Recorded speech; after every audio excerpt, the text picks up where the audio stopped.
associated with this. Today's topic is maybe a little bit broader, in broader sense, modernization of statistical business processes within in any of your offices. I assume that many of you work at a National Statistical Institute, and the presentations which you will hear about today are all relevant for your work. They can be applied. They will lead to a higher quality and better data. And I'm very happy that I'll be able to introduce the presenters to you. We have about 1 hour and 30 minutes. We do this in two segments. First, we start with three presentations from Mr. Mohammed Bashir from Pakistan, from Mr. Lee Chi Yu from Malaysia, and Mr. Miak Masuren from Mongolia. Those three will start first. I will introduce them a bit more once they start presenting. Each presenter will have 5 minutes. We will do one presentation after the other before we start opening for questions and answers. So if you have questions, please write them in the chat box. The chat box is convenient in this sense because you can ask, anyone can ask their questions at any time during the various presentations. It will stay there. Tanya and other colleagues will have a look at those, and we will then at the question and answer time, we will select some of those or group them into some general questions for our presenters. So I hope that is clear, and I would like to start with our first presenter, which is Mr. Mohammed Bashir Janjua. I hope I pronounced the name right. He's from the Pakistan Bureau of Statistics in Islamabad. Sorry, Mr. Bashir is not sorry, there. Ronald. He has actually not joined yet, Okay. So I think we will have to skip okay. to the second presentation. Sorry about that. That's okay. We might come back to Mr. Yes, Bashir. let's see. So then I'll to go immediately to the presentation of Mr. Lee Chi Yu. He is of the Department of Statistics of Malaysia. He works there. He's the Principal Assistant Director of Industrial Production and Construction Statistics. Mr. Lee holds a master's in quality and productivity improvement, and he is now responsible to lead in producing and disseminating of the national construction statistics of Malaysia. He wrote a paper which you might have seen together with Abraham Mohammed, Razita binti Mizran, and Halina binti Abdul Hamid. And the title of the presentation of Mr. Lee is E-Survey, Modernization in Data Collection of Short-Term Economic Survey. I'm very pleased to give the word to Mr. Lee to present on this. Please go ahead. Hello, good morning, everyone. Can you hear me? Okay, thank you for joining this section. My paper describes the application of e-survey into Malaysia's short-term economic survey. That is a monthly manufacturing survey and quarterly construction survey. Both surveys provide the similar result. Therefore, I will focus on the monthly manufacturing survey in my presentation. Monthly manufacturing survey aims to collect the required information in two publications. The first is the the index of industrial production, which is to measure the rate of change in the production of industrial community in real terms over time. The second is the monthly manufacturing statistics. It provides the latest trend of manufacturing sales value, number of employees, salary and wages, and the production of main products. Hello?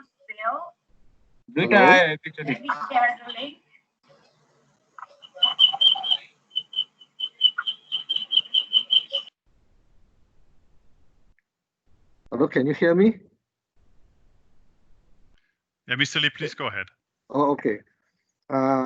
This survey covered 251 manufacturing industry classified in the Malaysia Standard Industrial Classification version 1.0. The standard is in line with the International Standard Industrial Classification I6 Revision 4.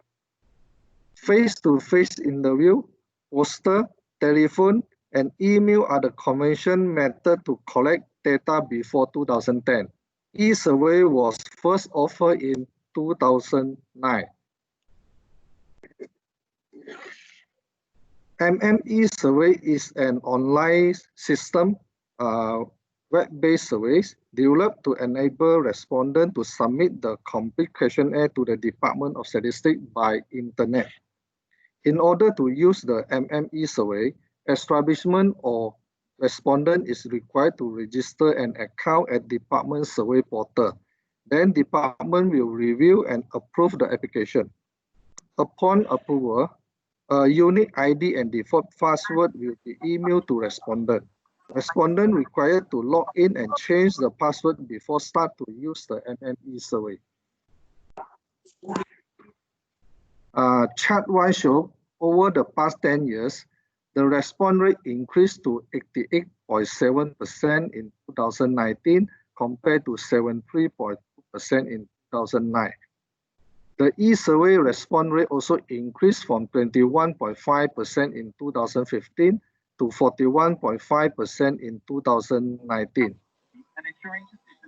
Without establishment gradually start using the e-survey attributed to Department continue to promote and educate the respondents. System weaknesses were identified and redesigned to be more user-friendly. Can refer to the chart 2, where the response rate and the number of system bug is in inverse relationship. The lowest the system bug, the highest the response rate will be.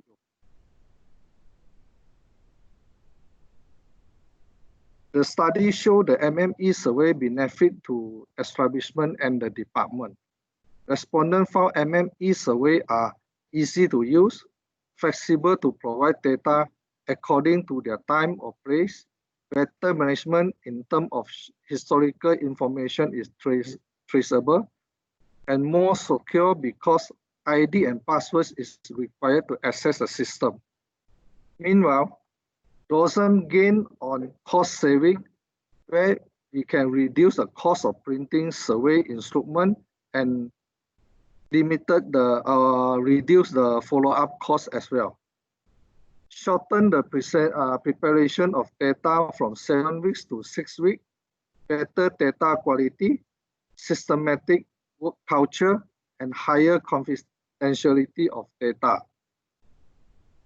E-survey is outlined in DOSM transformation plan to improve and modernize national statistical system.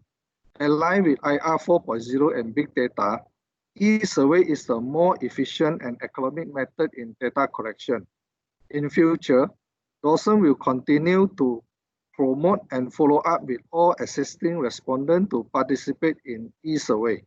Organize hands-on section to educate respondents to use the MME survey, send e-survey pamphlet and voucher to establishment, determine target response, and assist respondents in registration. Thank you for your attention. I hope you will find this information is useful. Thank you very much. Thank you very much, Mr. Lee. That was very nice and very concise. So again, to our audience, please put your questions in the chat, and then we can refer back to that. And we will come back to that after the presentation of Mr. Miak Marsuran from Mongolia, and hopefully also the presentation of Mr. Bashir from Pakistan.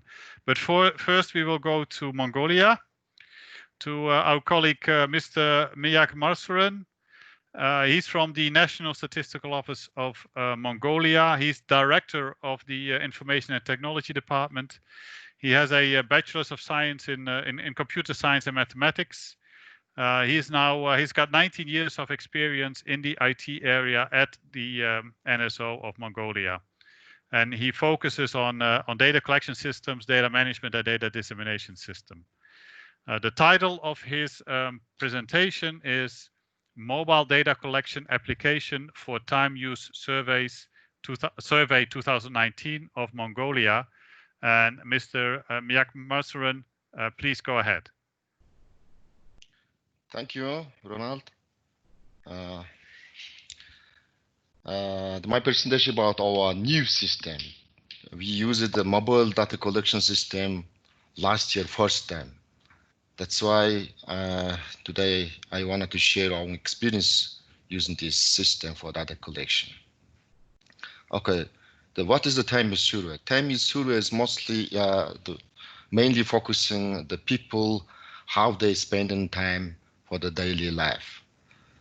And also this time use survey focusing the other statistics also, including the gender equality, well-being, and also people daily transportation usual, and also ICT and health and sports, like these kind of all indicators also include in this survey. Okay, what is the last year survey? By the law, we need to conduct this survey every 4 years. The last year we made it. And this is the national and regional level survey. The total sample size is 4,000 households. We collected data by quarterly. We used 3 questionnaires for this survey. The first one is household questionnaire and also children, and the main questionnaire is diary.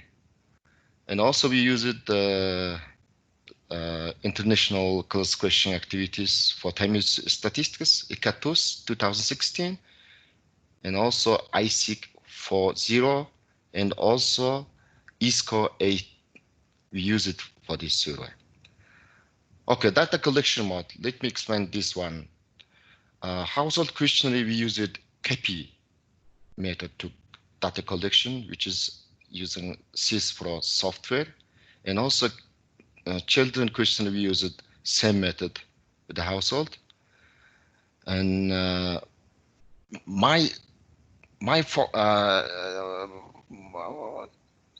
wanted to share our method using for the diary.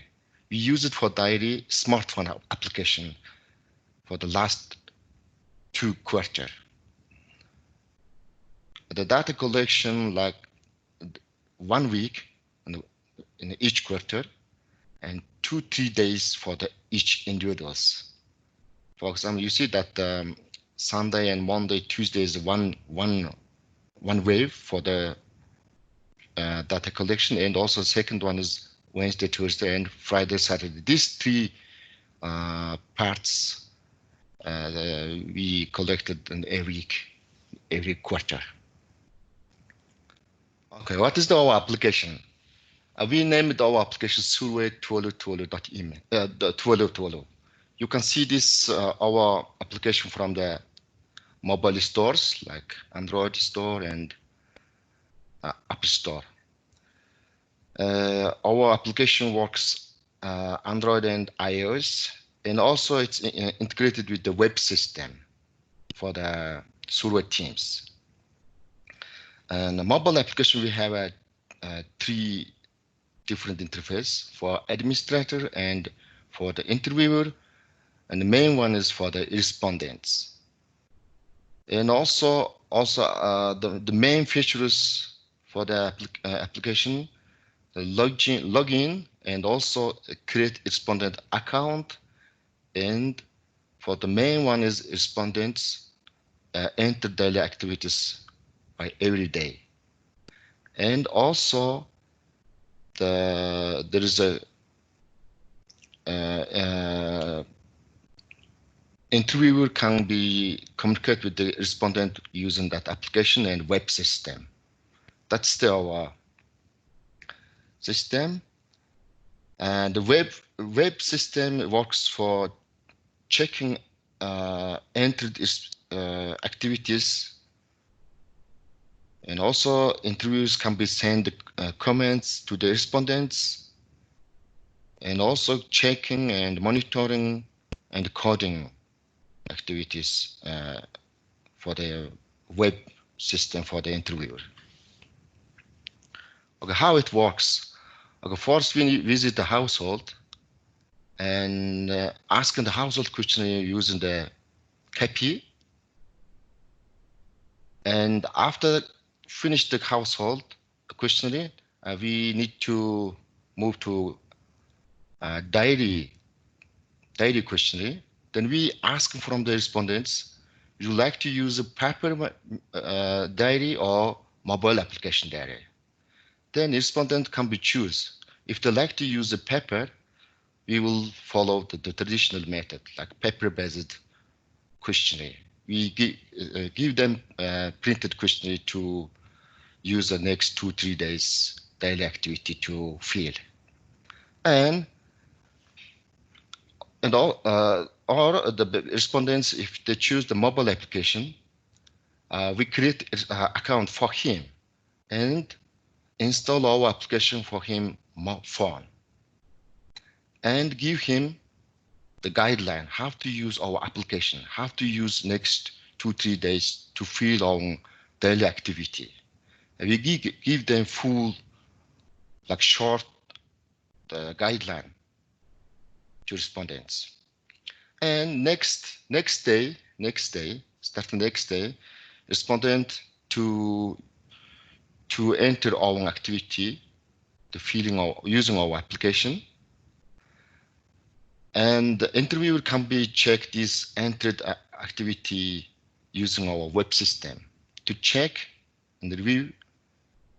And there is something to missing and need to edit from the after the review. The interviewer can be send the comments and advice to the respondent using our web system to send some comments, and the comments will be received the respondent's mobile application. Then respondent can be update and change and that entered activity and save again. This is the like 2-3 days the basic process, how the respondents filling our activity and the interviewer come reviewing activity. And after that, everything is clear, everything is done. Directly that respondents data to the move to the coding process. Basically, this is our mobile application. Okay, you've seen that screens. The first screen, the entering the activity. For example, this is the box to entering activity by typing, and this is the where this activity happened. You can select the location, like for example, home and work and public area, something like that, and choosing begin time and end time for the every activity, and also with who you did this activity, and you just select this one, enter this activity indicators to each activity, and click save. Then it looks like this. Okay, this is the first activity, the next one, and this is the like these people selected 3 days, like Wednesday, Thursday, Friday, and every activity looks like that. And also you can update and delete and the activity by yourself. And also there is need, if you did the parallel activity, you can enter parallel activity like this, the same things. Then our web system looks like this. Okay, this is the first one activity respondent entered, and this is the interviewer section.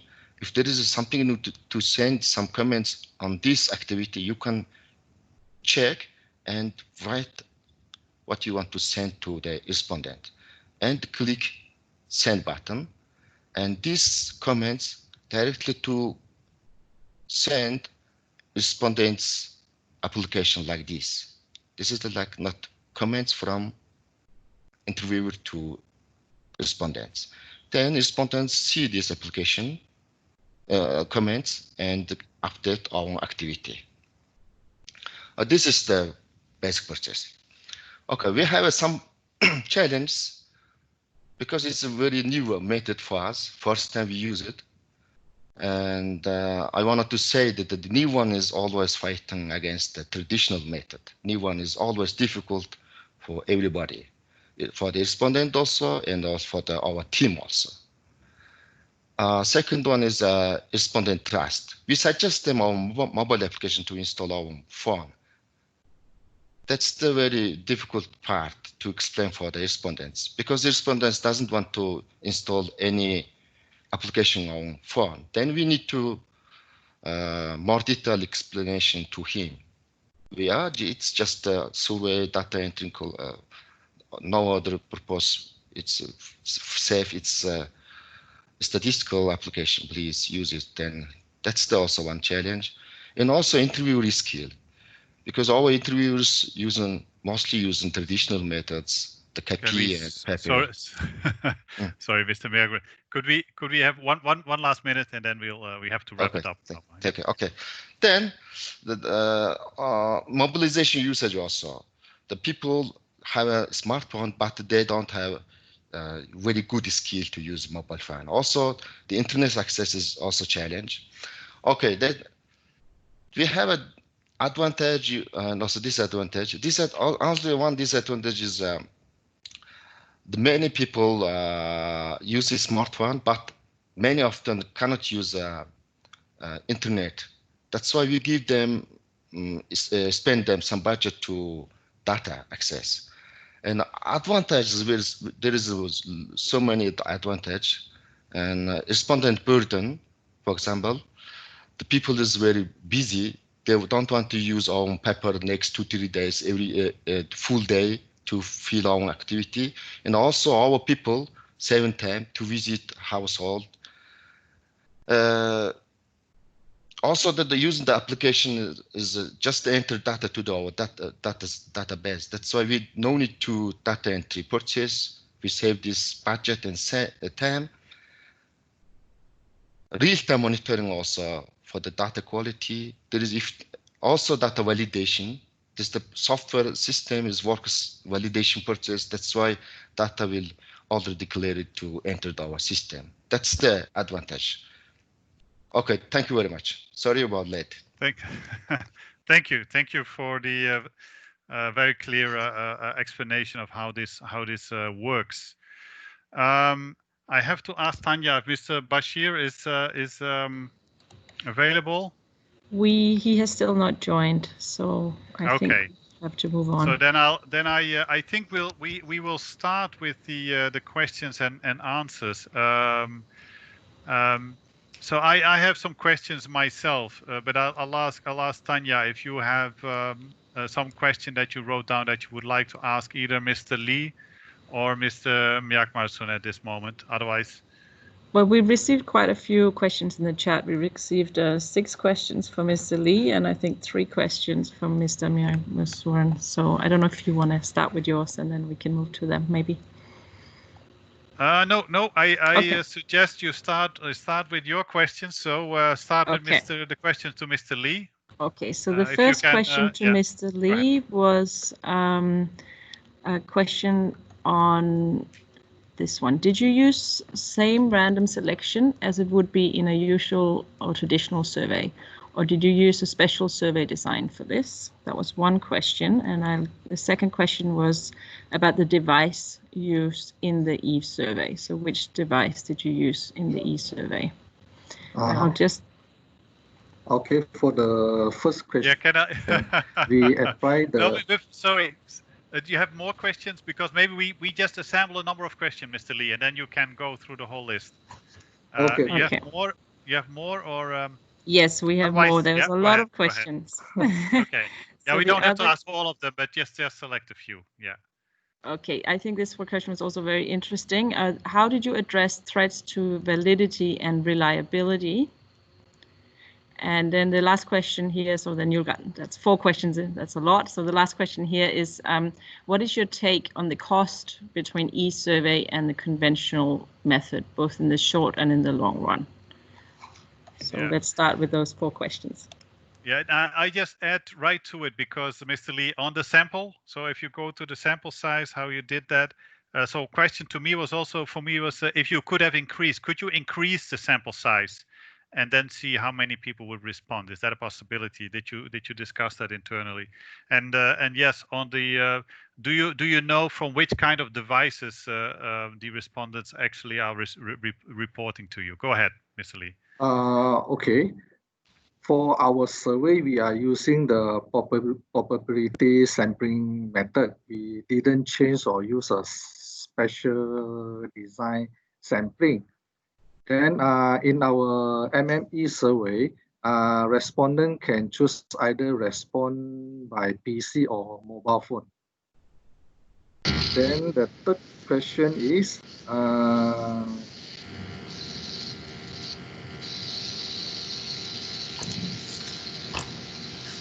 okay, for those data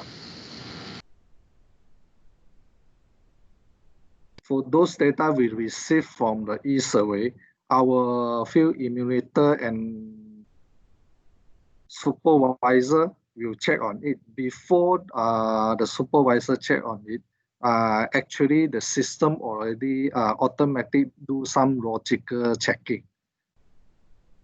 So we can make sure certain reliability or validate the data before the supervisor checking on it, as we do it manual.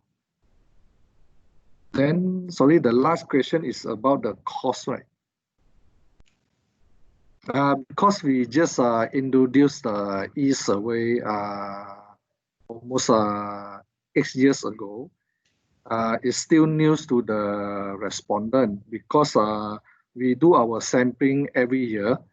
Then there might some selected respondent in previous year out of our frame, and then the new respondent will coming in, right? So we're still in the stage to educate our respondent to respond any survey, or especially this MME survey, to our department survey. So we are not so conscious of the cost to educate the respondent. But however, by offering this e-survey, our department is saving a lot of cost. Okay, thank you.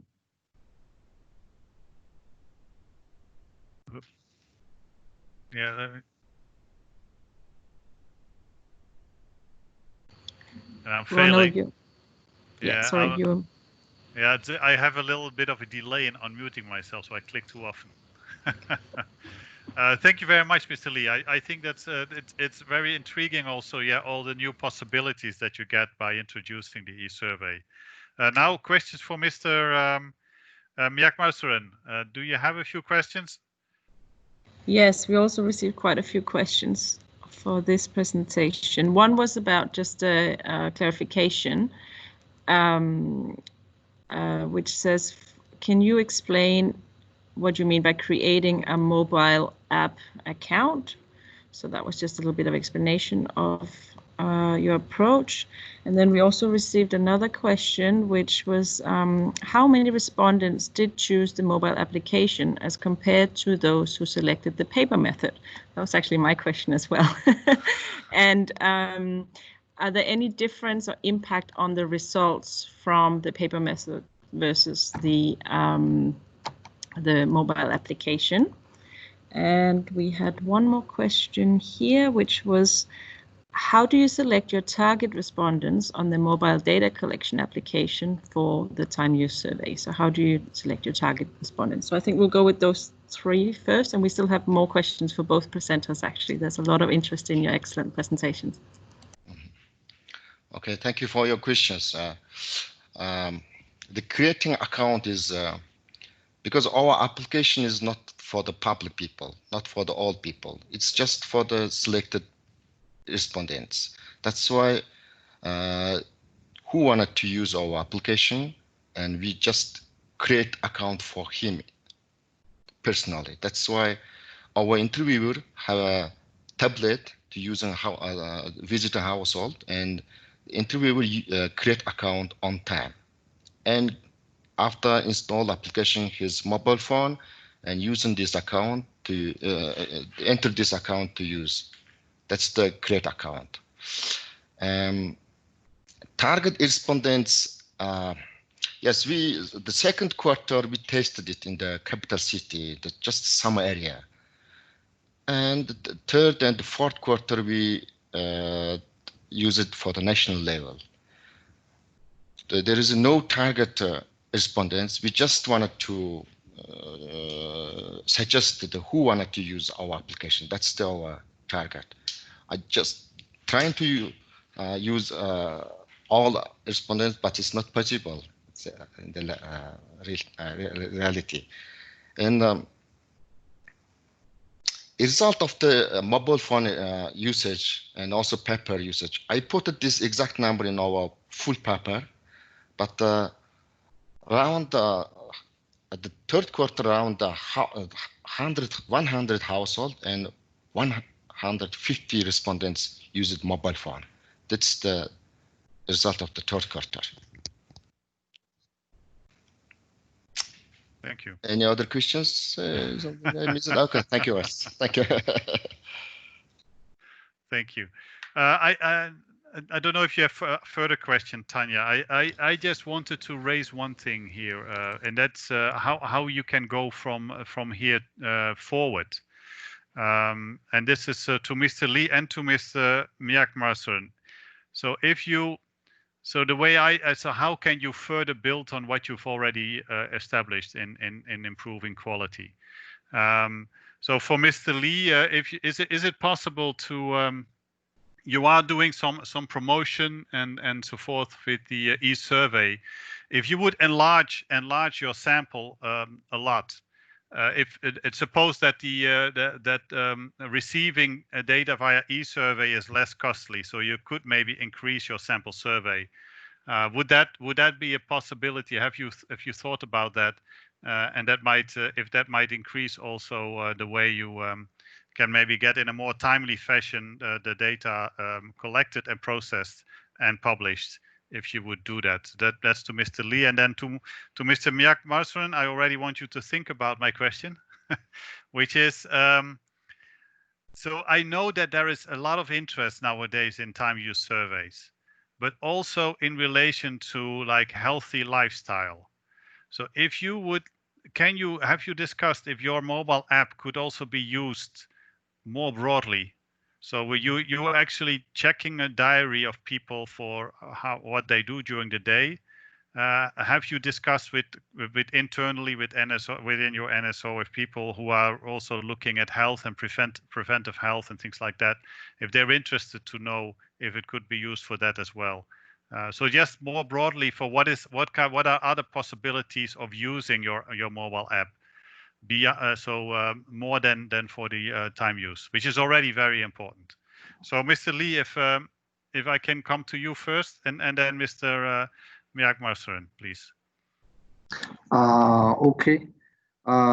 Basically, in our money manufacturing survey, currently we are increasing our sample size every year, but not because of we want to increase the e-survey response rate, but it's more to cover the niche area and the gradual statistic or data.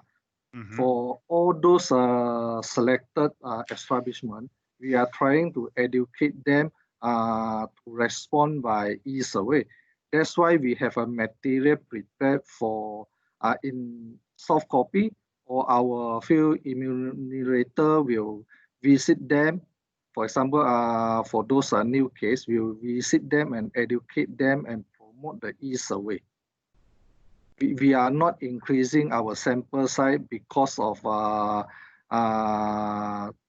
want to increase the response rate of e-survey. Okay. Okay, thank you for that answer, Mr. Myanmarson. I hope my question was clear to you. Yes, sure. Yeah. Yes.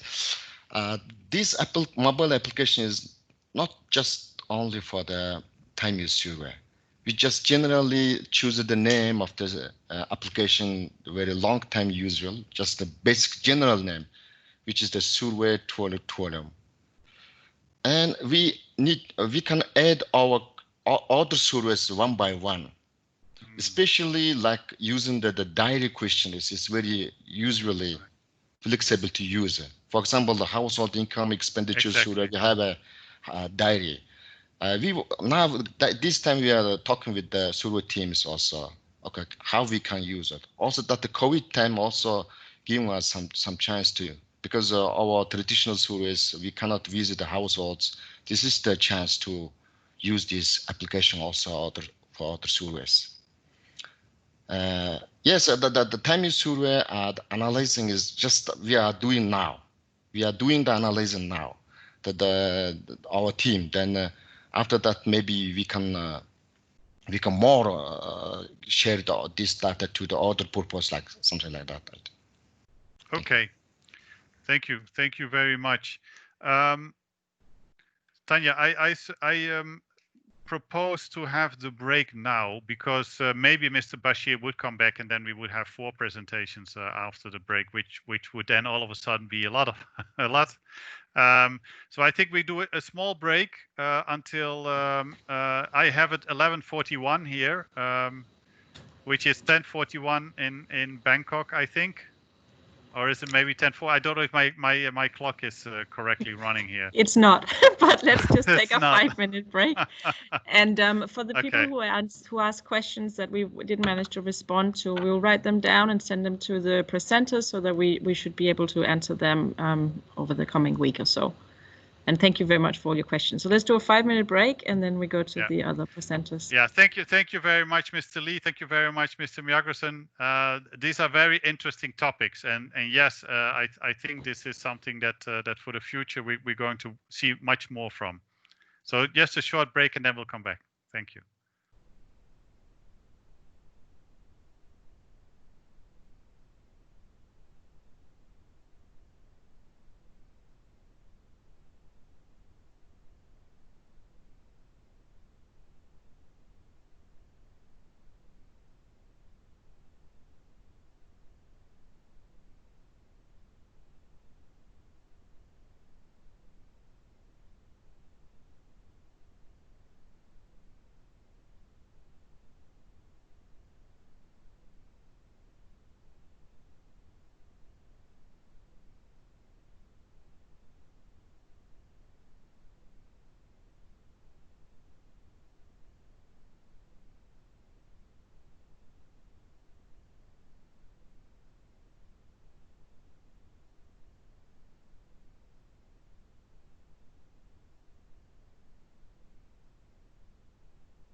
We are taking a very short break. We will start again in about 1 minute's time.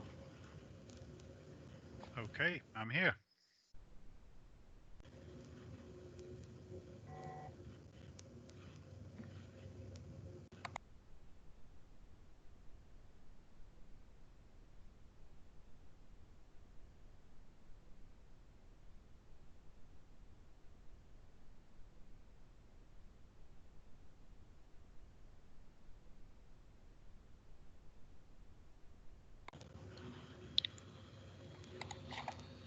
Okay, our 5-minute break is over, and let's get going again.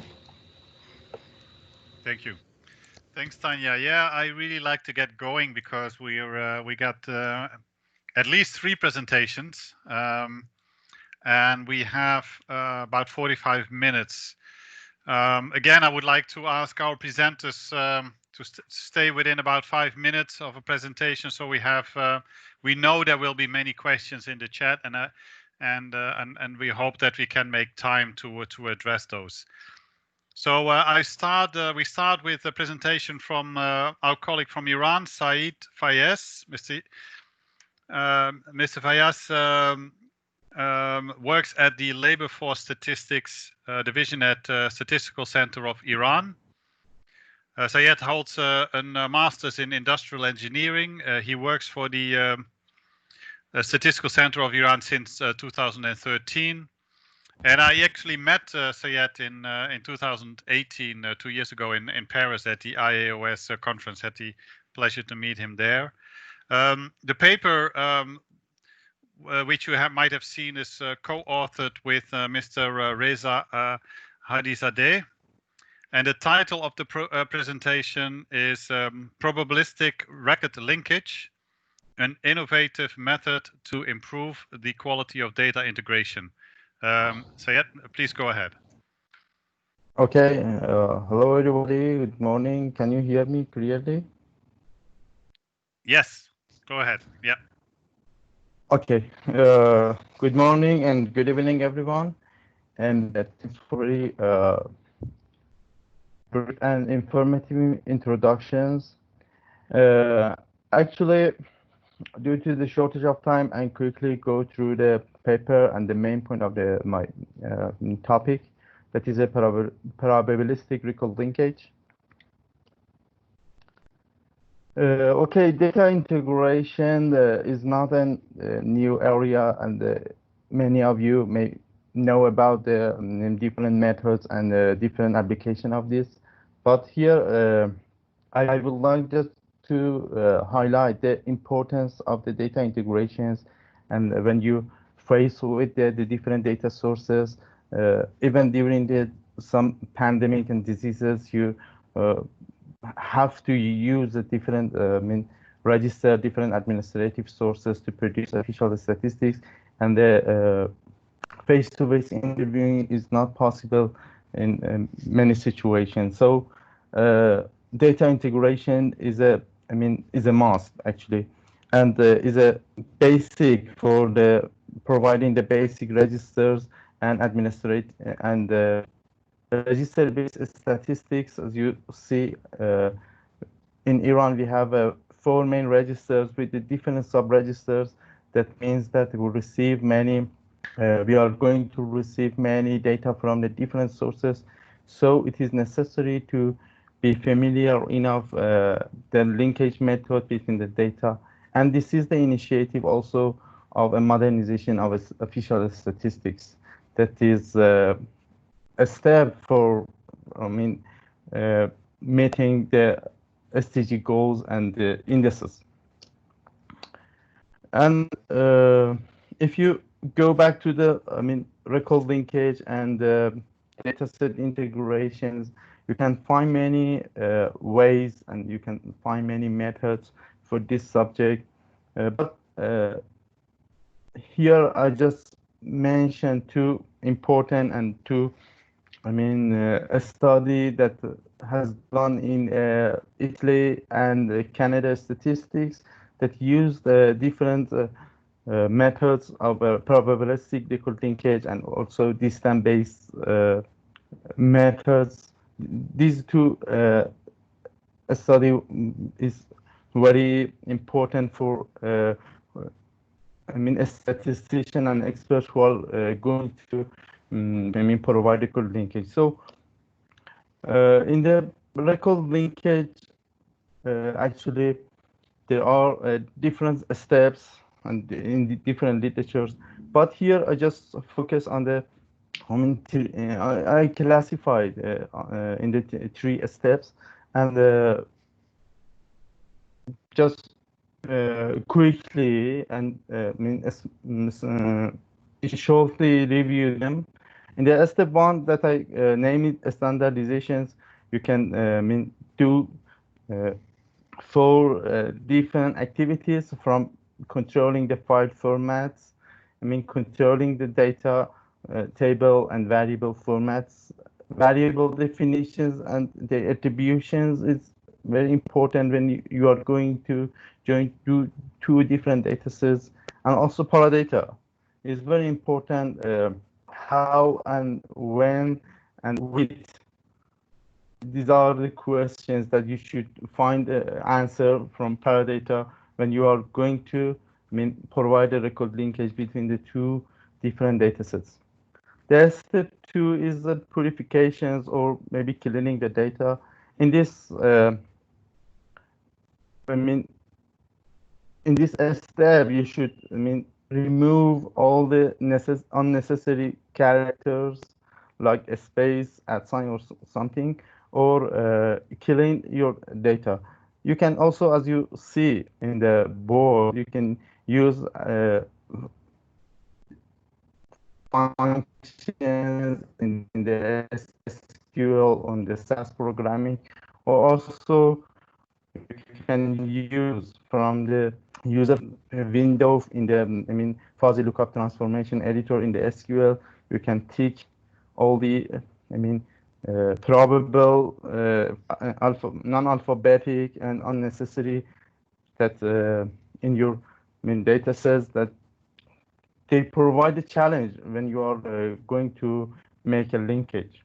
So after the cleaning or removing the extra alphabetic and unnecessary, it is time, and it is you should ready for making a linkage. So at this step, there is no important that there are primary or secondary keys in the different data sets, but it is a overall overview to the providing linkage. You can make a linkage in the SAS or SQL programming, as you see in the board. I provided, the functions and the script in the SAS before providing the linkage. You should first sort the data based on primary or secondary key that are going to providing link. Also, you can add a tab in your Excel. Is a fuzzy lookup. You can add this tab to the Excel and use this, also bottom, to provide the two different data sets that I provided in detail in my paper. And this is an ordinary way of the providing record linkage when you have two different, or maybe more than two different data sets. But the problem that we face with in our office is that the Persian or Arabic keyboard has provide many challenges for us when we face with different data sets that there is no primary or secondary key. Innovative think or point of our paper is we use the alphabetic text in the lack of a numeric primary key. We change the alphabetic or text into the string of the numbers by using the ASCII code of the keyboard. You can see also in the board two different types of keyboards. Those are maybe Persian or Arabic, and we change it to a virtual keyboard with the ASCII code. And if you see in the table, we have, for example, 6 Persian name, and then they change to the string of the numbers by converting to the ASCII code. So this means. So one more minute, please. One last minute. Yeah. Okay. Thank you. So we use 1,000 sample and household income and expenditure survey. We tested these methods when we have a primary or secondary key, and in these situations that we have a PIN number is a 10-digit, is a perfect match. But in the lack of primary key, we use the similarity linkage from fuzzy lookup, and we use the conversion from 2 different data sets based on the 12 variable, and this algorithm, if the number of similarities from the 12 is more than 7, then match is possible. So this is a window that you can use in the SQL for joining, and the result. Summary shows that when the primary key is available, converting to the ASCII code and then joining is same result. But when you use this method, when you have no primary key, you can improve in the number of linkage between 2 different data sets. So I guess these methods can be used for the other languages as well, and you can make an improvement in your joining. Okay, thank you. Sorry for. Yeah, no, thank you, Seth. Sorry for pushing you, but time goes always really fast. No, it's no good. Also, the paper gives more details for people to look at, and also the results of the study there at the end, which you gave. Please again put questions in the. Thank you, Said. Please put question in the chat, and then we'll come back to that after the next 2 presentations.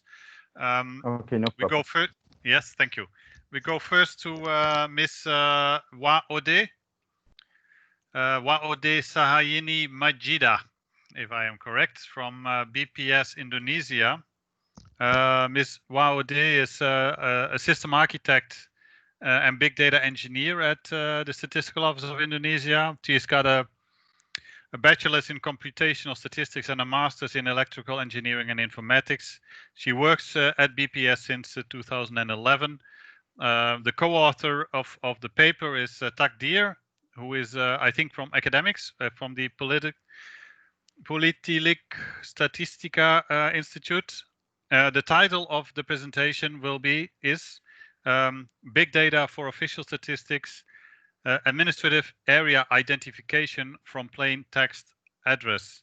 Ms. Waode, the floor is yours. Please go ahead. Okay, thank you. Good morning, everyone. I am Waode Sahayini Majida, and I will present about my paper, Big Data for Official Statistics. The case is Administrative Area Identification from Text Plain Address.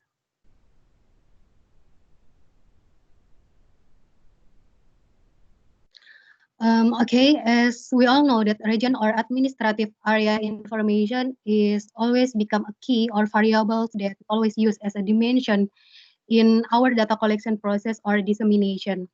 In Indonesia, we have an administrative area standard that we always use in our statistical process, and we call it Master File Desa or MFD.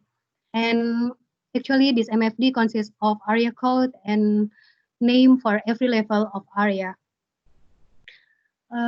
This is the example of Master File Desa in Indonesia. You can see that there are name variable for each level, and the level of area consists of province, regency, until village. And then talking about big data utilization in official statistics, here I give you some example how area or region information in big data, and this is the example I get it from Google Maps, and you can see that the structure of area or region information in big data is very different with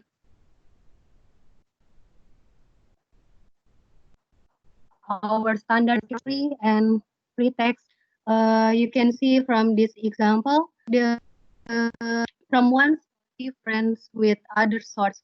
One source can give you information about area in just province level, but in the other source, we can get area or region information with more details until village level.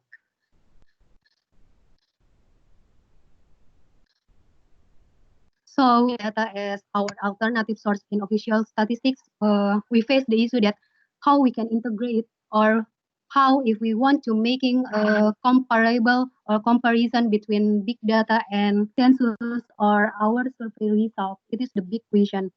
One way actually we can using regional information or georeference information and making the regional information on big data source can follow the official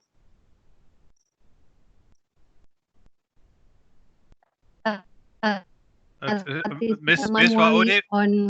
Sorry to interrupt. Yes, okay, maybe if you turn off your video, because your audio is falling away sometimes, maybe because of bandwidth. If you turn off your video, maybe that goes more smoothly. Sorry about that. Yeah, please go ahead. Okay, thank you. Okay, the next question or the issue, the big issue of utilizing big data with census or survey result is can we do it manually for every our data step of we get the big issue about effort and time, of course.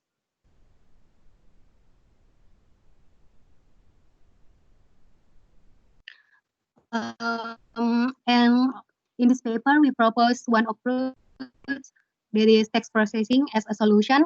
So in this process, we use master file data as our standardization in area information as our purpose. And you can see that there are three other main activity in text processing. They are indexing, searching, and scoring.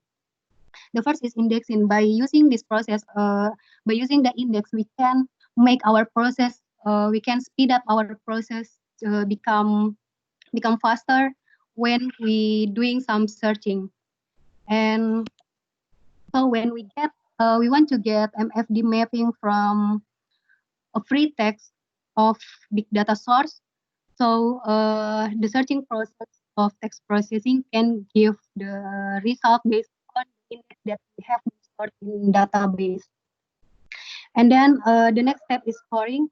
Actually, in searching process, there are some searching results, and how we get the maximum result.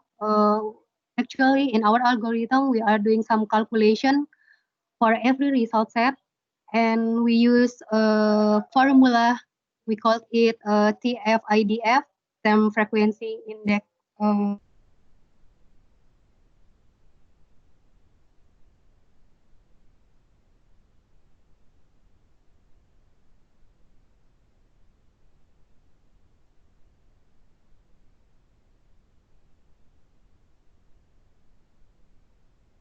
I think we lost the connection with Waode. Is that correct? I can also not hear her. Miss Waode? Okay. Okay, you're back now. We lost the last minute, now. I think. Sorry. Yeah. Sorry for the inconvenience. Okay, I will continue my presentation. Here the example of the data structure that we use as a searching process. That you can see we have free text from big data source, and the system gives some recommendation of result set. In this picture, we can see there are 3 result set, and for the final result, the system will give the highest score based on TF-IDF, and we get the final searching result with score 20.1. So this is one of our experimental result And you can see the other result in our paper. From this chart, we can see that about 70% that our algorithm can give true classification from a free text to master file data classification. And of course, in algorithm development, we face some future challenges. The first is talking about expansion of regions. As we all know that in big data source, sometimes the information or the area information is not updated. So it will make our accuracy is decreased. And the second issue or the second challenge of our algorithm development is the use of abbreviation in region information. So, for example, in our master file data, the information, the region is Jawa Timur, but in the big data source, we get Jawa Tim. So the use of abbreviation can decrease our accuracy in our algorithm. So maybe for the next development, we can make some development and use some something like similarity method in our algorithm to make the accuracy of classification can increase. And the last issue is about unstructured grammar in big data source. For example, in Google Maps, sometimes they give us information about the region is province and followed by region. But in the other source, we can find that the pattern is very different. They can give us a sub-district first and then region followed by province. So the difference of pattern make us feel something make one factor that make the decreasing of the accuracy in classification. Okay, I think that's enough about my presentation. Thank you. Thank you, Ms. Woude. Yes, I think this will certainly be a good source for questions. So please keep the questions coming in the chat, and Tanya and colleagues will look at that. I want to go to the final presentation first before we open up for questions. And this final presentation is also from a colleague of BPS Indonesia. It's from Julia Virantina. So thank you, Ms. Woude. We come back to you. So we go now to Ms. Julia Virantina. She is. Yes, you're there. Yes. Sorry. So she's Ms. Julia has a master's in electrical engineering and informatics. For the past 4 years, she worked on the transformation of business processes at BPS Indonesia. The paper, which was written together with Herman Supatra, Kalikur Rahman, and Eka Miftakul Rahmawati. The title of the presentation is Digital Enterprise Architecture to Support Effective and Efficient Statistical Production. The floor is yours, Julia. Please go ahead. And for about 5 minutes. Go ahead. Okay, thank you, Ronald. Okay, I'm Julia Virantina. I come from Statistics Indonesia. In this opportunity, I would like to present our paper, Digital Enterprise Architecture to Support Effective and Efficient Statistical Production. Okay, I comes up with based on organizational structure in BPS, make that some division or subject matter area to manage their own statistical activities. So because of the lack of communication, so there are so many business process. There is no standard in statistical production business process. This silo condition cause the similar sample category group target and variable redundancy.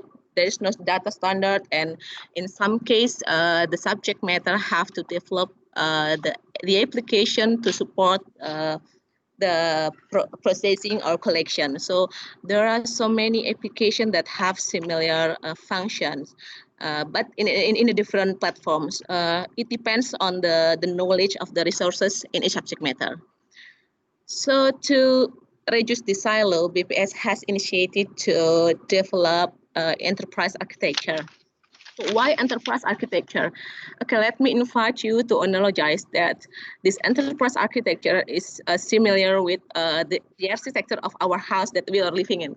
So if we want to repair our house, we have to know which part that will be repaired. So we have to know if we have changed some area, what area will be affected. So it is the same with enterprise architecture. So we have to know a lot of what kind of business process that we manage, what kind of data application infrastructure. So when we want to transform to be better, we can make a correct decision.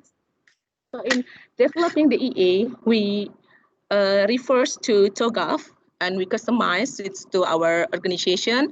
And as the target, because of we are statistical official, we refers to GSBPM as a business process, and then in data we refer to GSIM, and for the activity to come so. And in implementation, we move to digital enterprise architecture. Why we move? Because it's very difficult to maintain the static blueprint. So in develop the DEA, we have three methodology that we are focusing on. First is development methodology. It's all about the meta model and then the standard, the viewpoint, and the second is analysis methodology. So all information that's stored in a digital EA repository, business data, application technology, we want to know how to get the information from all the components that are related. And the third is digital EA governance. So how to govern this enterprise architecture.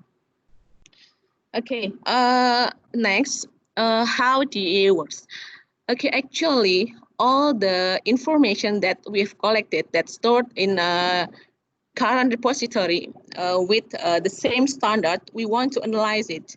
So the information like redundancy or similar meaning or similar name will be grouping and mapping in the target etc. to the target. So all of the information will be the base information to develop another architecture, just like application or data architecture. And how DEA changes the business process. Okay, maybe I give the example. So from the DEA repository, we know that there are business process redundancy. The initiative that will be taken is build integrated application. Where is the role of DEA?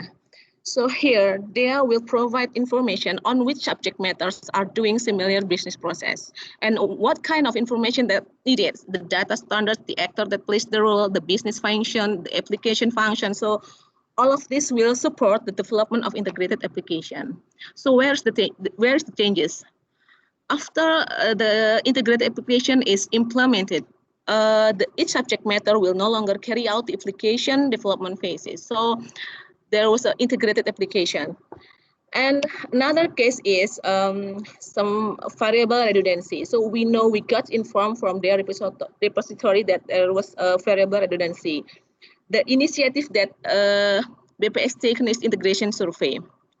In here, a role of DEA is provide information which survey has the same variable, what kind of variable, the source of the variable, and also provide information which survey has the same sample group target.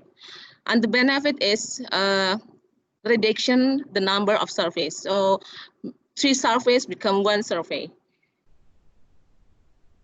Okay, so the benefit of EA is first business alignment. So we know that EA each component comes from vision, mission, and then business. There are relation about IT to business, business to vision. So we make sure that business process that we've done is aligned to the vision and business strategy. And then impact analysis. So all of the information that's stored will give us information. So the relation that we have defined between business to data, business to application, business to vision will make us easier to make impact analysis. And then, like I mentioned before, that this EA will give a greater efficiency and reducing costs, and also support decision making. And the challenge, First is commitment. So because of EA comes from mission, so we need the support from BPS top level management, because they have to support us to maintain, to invite all the people to have a same mindset about EA. And then the involvement. So it's not easy to maintain the repository of DEA. So all the employee here have to involve to change their business process and another like data and application, and then continuity and maintenance. There always be changes in our business process, so we have to keep to the continuity and maintenance of digital repository. And the last is readiness to transform. We know that transformation sometimes make the people feeling uncomfortable because it will disturb the comfort zone. So I think digital enterprise architecture is not a project. This is a journey, because there always be a changes in our business process. Okay, I think this is enough. Thank you. Thank you, Julia. So yes, it is. It's difficult. It's a difficult process, and to have only a short period of time to explain it is difficult. So thank you very much for doing this. It's okay, thank you. We have the paper, and I hope also there will be more papers coming on this topic. I go to Tanya. I think we have at least about 10 minutes for questions. Tanya, do you pick up some questions from the chat? Actually, we have not received any questions yet, which really surprises me, because they were really interesting presentations. So if anyone has questions, you have a very good chance of getting them answered if you put them in right now. Okay, I'll have some questions. Okay. Otherwise, and I start from the back down. I will start with Julia. So one of the questions is that this is a very a difficult process, the whole introduction of digital enterprise architecture, and I just wanted to know about I wanted to know about the timeline. How far are you in the process, and where how long will it take, do you think, in doing this? Okay, actually I think this is unlimited. So but we start to initiate enterprise architecture since 2016. So three years, in the first 3 years we've done some readiness assessment, and then we collect the information to fulfill the current information, and then we've done some capacity building to engage and then to increase the knowledge about EA. Okay, and after that, we've in 2020 we just try to implement it. Okay, we try to analyze what kind of information that's stored in EA repository, I think. Yeah. Okay. Thank you. No, it's a big undertaking. That is for sure. Thank you very much. I have questions also for Said and Ms. Waode.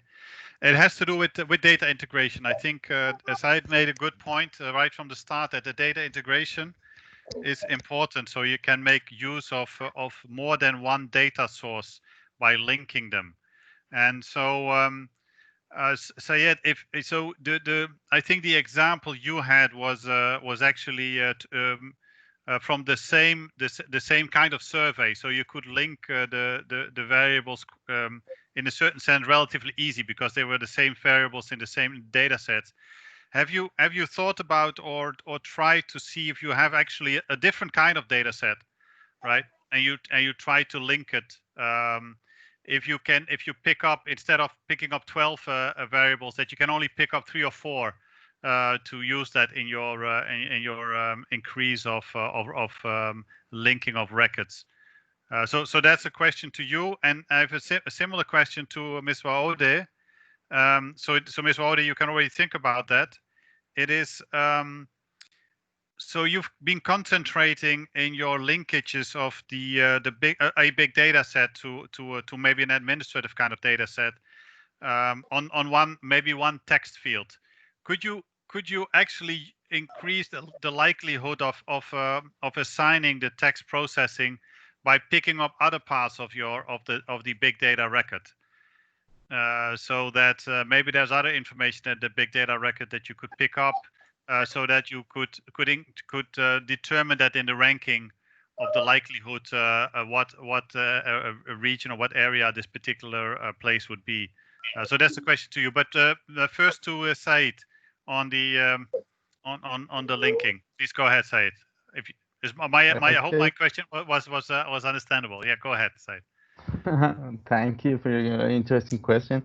Actually, we use the 1,000 sample from the household income expenditure survey because in the different periods we can exact number of similarity between the two periods, and this is a basic for our comparison that our algorithm works well or not. But in other steps, we are going to use the insurance data from social insurance registers, but we didn't, test with this database because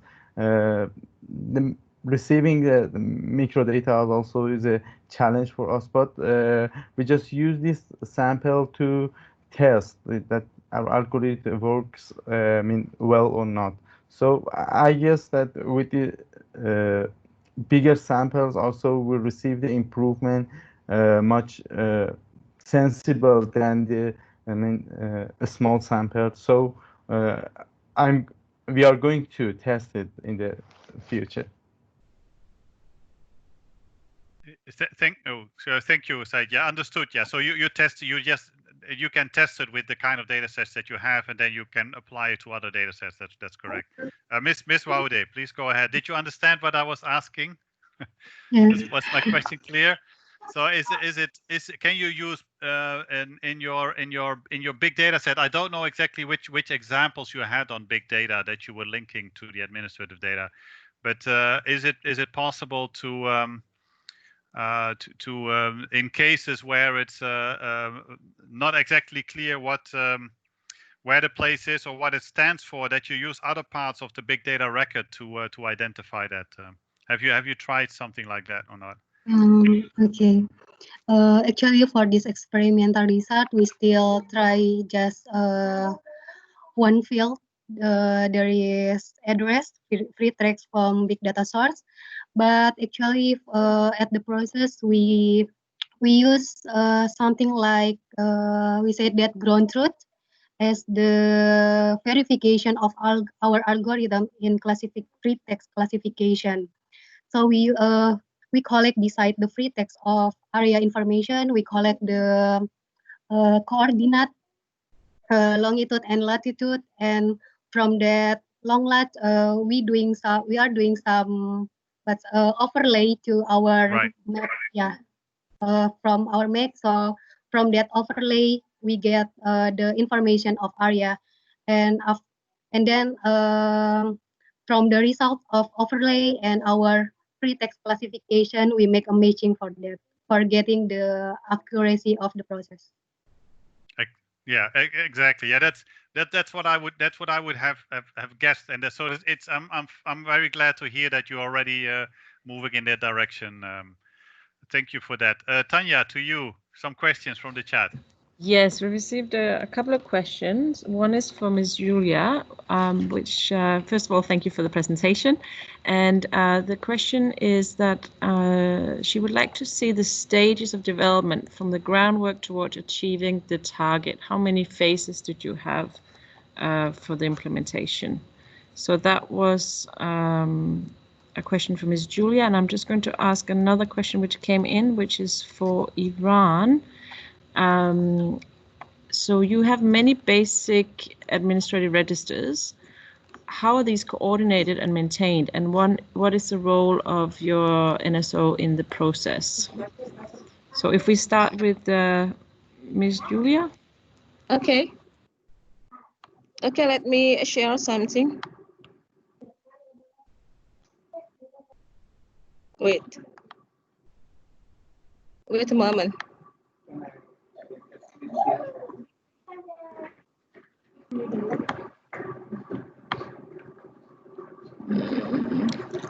Should we take the question from Iran first? Yeah. Okay. Okay. So we'll take the question from. Okay. Oh, there we go. Sorry. Okay. Yeah. Actually, we've mentioned it in our paper. So there are 3 phases: digital development methodology, continuous and continuous digital improvement. So in a digital development methodology, there are 5 stages. First is initiation. I'm sorry.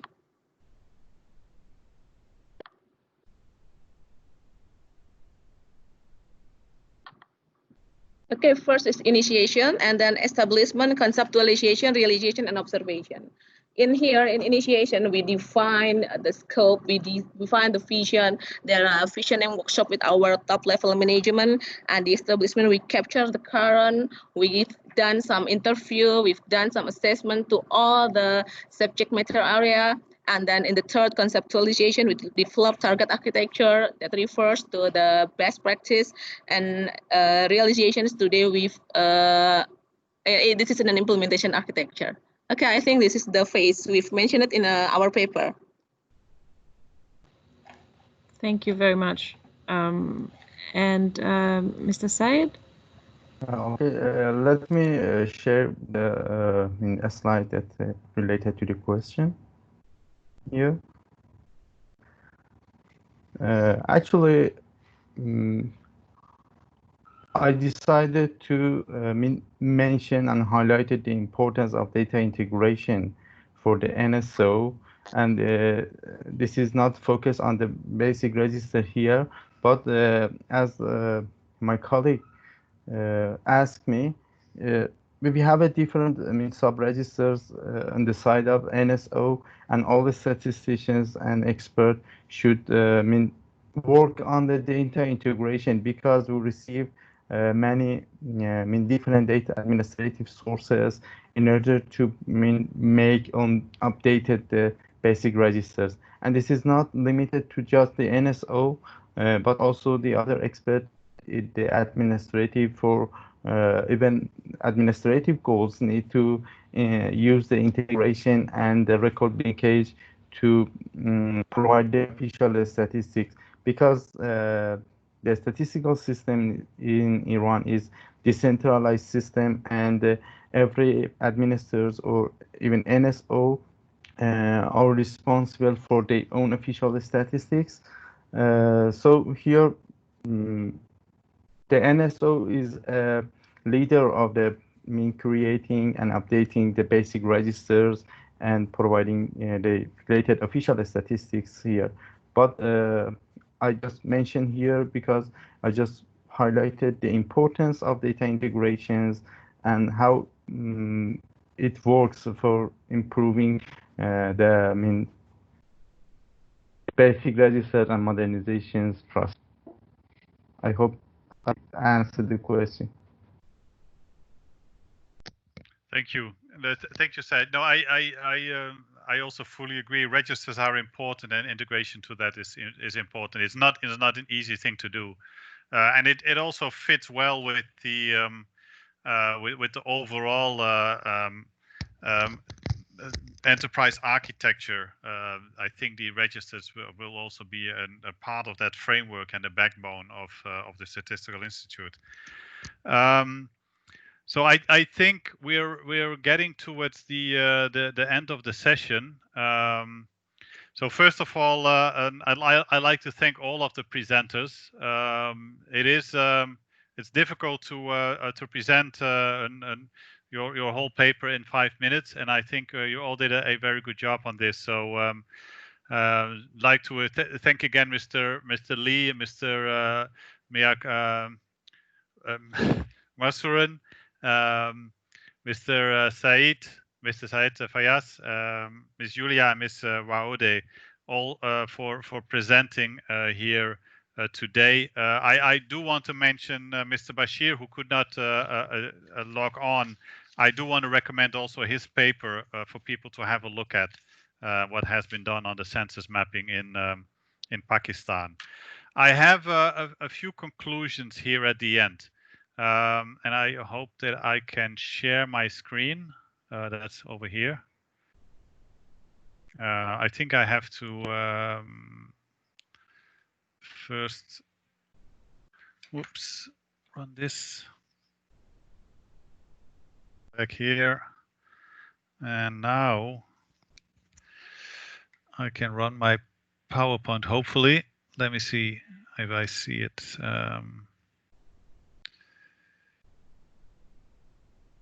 Okay, let me see what comes up if I click on this.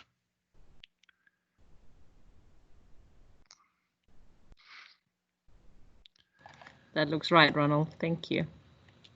Well, it looks like a conclusion.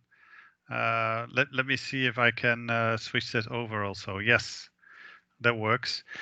So I've just a few conclusions on a very global, very rough in relation to what I would say then modernization of statistical business processes. What we saw before the break was improvements on data collection. How can we use modern technologies, digital technologies to collect data in a better way.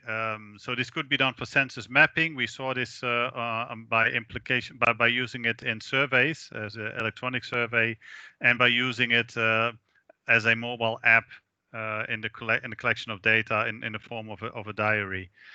What you will see in this is that it's more detailed, right? You get more data in this data. You have more quality control on what you are collecting. It's usually timelier if it is transmitted directly. So you could also then disseminate more timely, and which in general, I think all of those aspects are better data for decision making. So I think that for a start, I think all those applications showed how this move into using of digital products is actually working well. On the second part, so the two linkage techniques, so better linking of data sets actually will help in getting more data available, right? So the text processing in the identification of areas, which would enable you to use whatever information is in the big data set to link it up with the administrative area, so you know more about those administrative areas. In a similar way, also linking the data sets as was done in the Iran case also will give you additional information on each of the records that you are linking. So within the institute, and this brings me back to the last point, in this more complex a kind of undertaking of doing a statistical institute-wide linking of processes.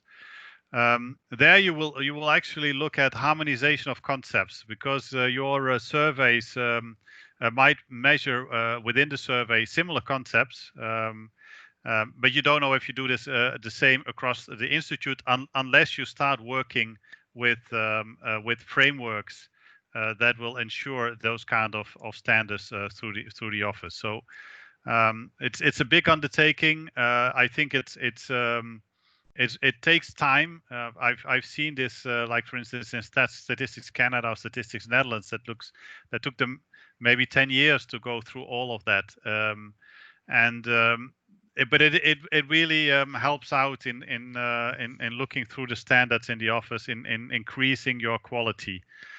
So overall benefit is certainly improved quality, because you're looking at your standards and you're looking at all of your processes and try to improve those.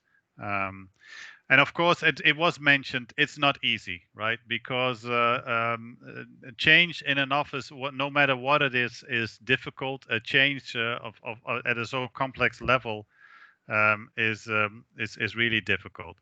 But I think it is what modernization is. You try to disrupt the conventional kind of way of working. We have seen many ways today in which it can be done.